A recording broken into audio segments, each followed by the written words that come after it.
الحمد للہ رب العالمین۔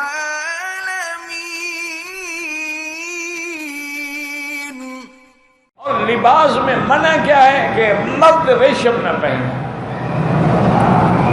لباس کی زینت میں منع کیا ہے کہ مرد سونے کی چیز نہ پہنے، سونے کی انگوٹھی، سونے کی چین، سونے کی آج کل جیسے وہ کانوں میں بالے والے ڈالتے ہیں، یہ ساری چیزیں جو ہیں یہ ہندو کی اور غیر مسلم کی تہذیب ہے جس کو ہم نے اپنایا۔